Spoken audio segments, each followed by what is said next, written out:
The rumblings have begun. The rumors have started.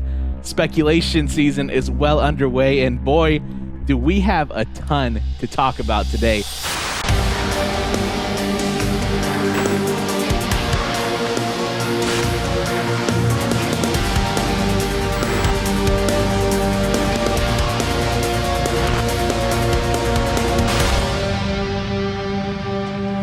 Hello, everyone. Welcome back to the Hotline. Welcome to the first show of 2024. We're joined by the man, the myth, the legend, Rob from the Howling Hour. Rob, how you doing, brother? Thank you for having me. I love geeking out with you. It's always the best. Thanks, man. First thing we're going to cover is some potential big news coming out of the Universal world. This, by the way, is the first, what I consider the first real bit of like official speculation. This was a story broken by a theme park stop, Alicia Stella, who is incredibly reliable. I mean, she pretty much knew everything about Epic Universe before the Epic Universe people knew about it.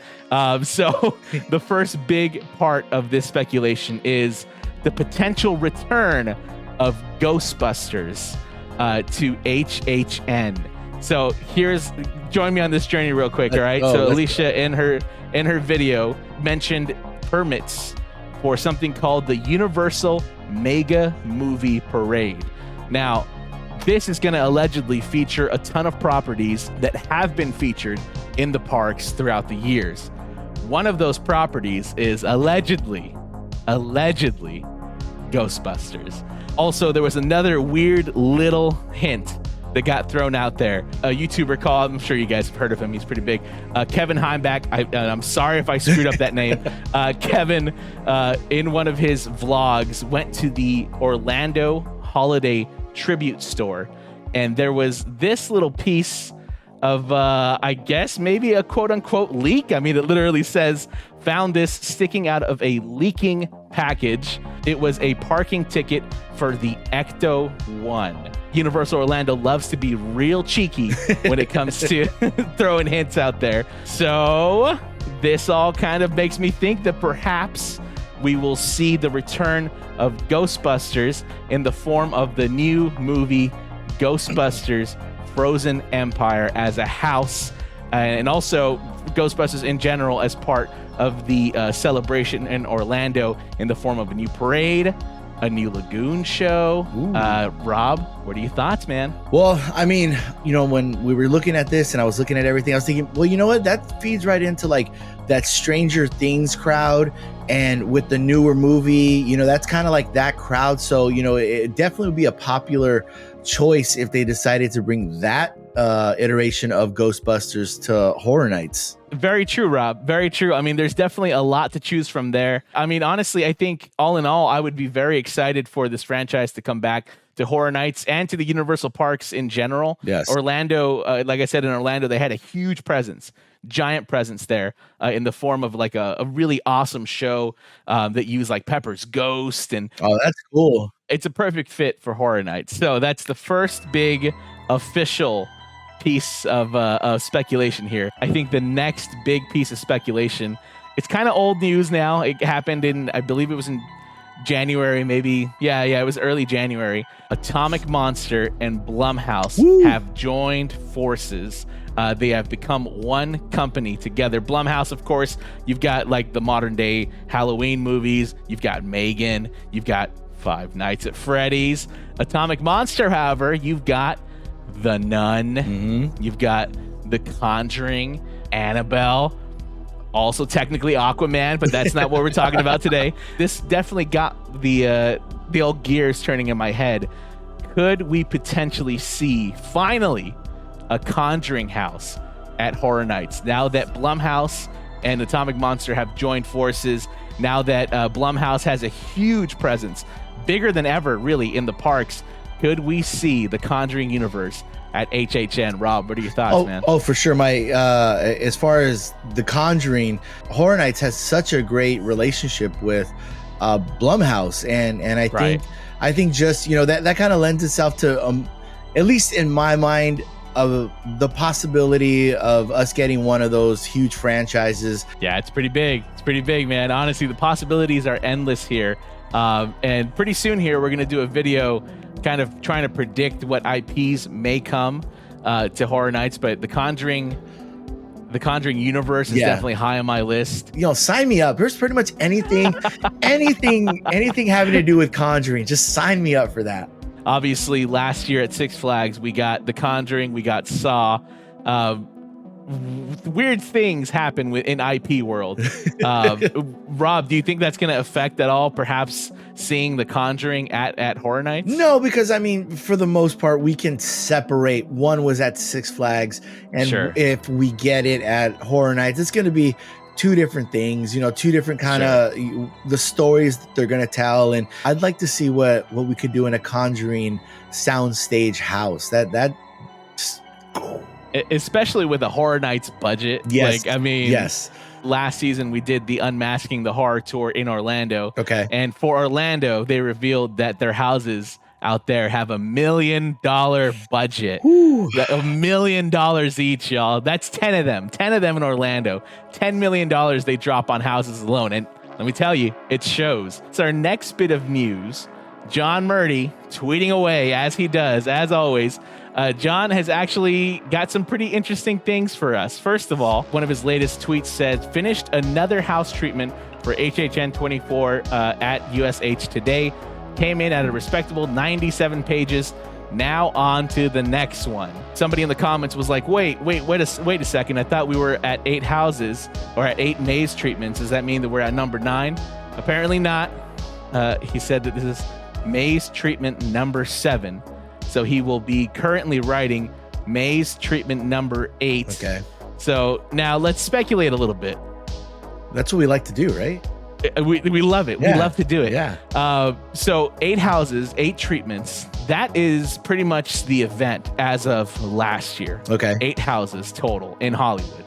Historically, we've only gotten like 1 year where we got 10 houses in Hollywood. As I mentioned before, Orlando gets 10 houses now every single year.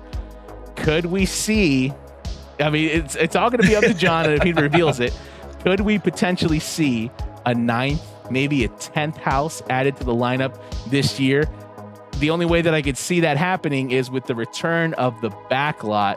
Rob, what are your thoughts, man? Are we stopping at 8? No. I think. I mean, I don't want to jinx it or anything, but I think we can do 10. I think we could do 10. I mean, it would make it a lot easier if we got that Backlot, but I think 10 houses, that just has a nice, like, even good amount of houses for, especially with how many people are going to HHN now. Oh yeah, man. 10. I feel like we need 10 houses at this point. Where are they going to put them if they don't go to the Backlot?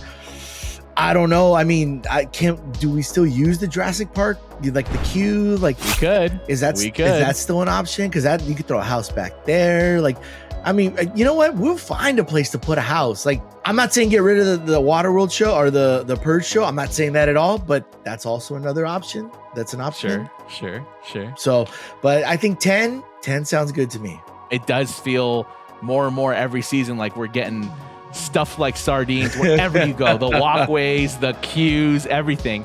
But last season, with the addition of the lower lot sound stages, it was pretty interesting. There are technically another 3 sound stages down in that lower lot that could be used for the event. So maybe we get a 10.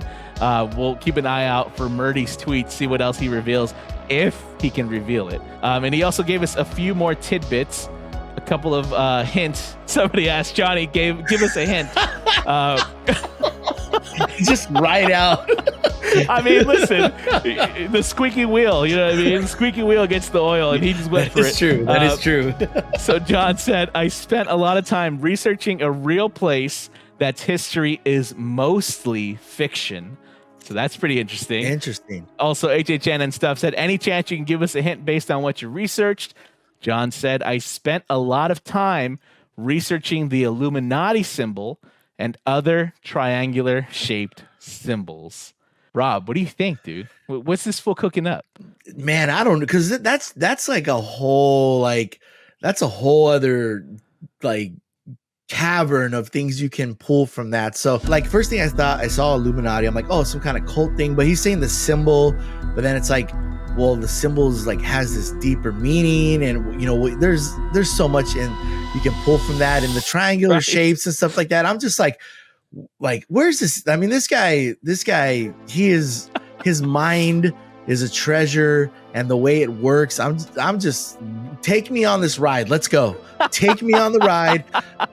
Here's my ticket. Let's go, John. I'm ready. Yeah, honestly, the first thing that came to mind, triangles, history that's kind of mostly fiction, Bermuda Triangle. Like, you know what I mean? Like, are we taking a trip in a plane somewhere? Like, what's going on? And I asked Duff, our friend over at HHN 365, I asked him if, at least in his recollection, if there's ever been a Horror Nights Orlando original that had to do with the Bermuda Triangle or something. He said he could not recall anything that was in that. So that's where my mind went instantly. You know, what if it's like we're at this island, or even like an Atlantis, like a city underground or something, or underwater. Okay. So, you know, that sounds interesting, because we know they can go into that lore like how they did with I'm brain farting right now. All the gods. Oh, Pandora's box. Curse of Pandora's box. Yes. Like, we know we can do stuff like that. Sure. So I feel like, you know, I mean, I don't really want to go to the Bermuda Triangle, but if you want to take me there HHN style, I'm all for it. We'll see. Only time will tell, folks. Only time will tell. And well, that's going to do it for our first haunt update of the season. Rob, thanks for coming on, brother. Oh, thanks for having me, man. Dude, I always appreciate it. You've got so much going on, man. What else you got going on besides, you know? Geez. I mean, the Howling Hour, that's home base. But me and Scott actually started this new venture, if you will, called Haunt Talk. And we just actually had our first interview with one of the characters from Fright Fest, Crone.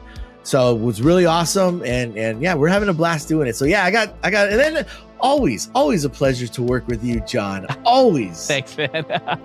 Are you still doing? I know that you posted one recently on the fence. On the fence movie reviews. That's where I kind of do me and my buddies do movie reviews. You know, trailer reactions, stuff like that. So yeah, a lot of stuff. You stay busy, Rob. You stay very busy, my friend. I try, man. I try. Well, thanks for joining us today, Rob, and thank you all for joining us. Be sure to follow us on all social media at The Haunt Line. And until the next time, thank you for calling The Haunt Line. Have a good night, everyone.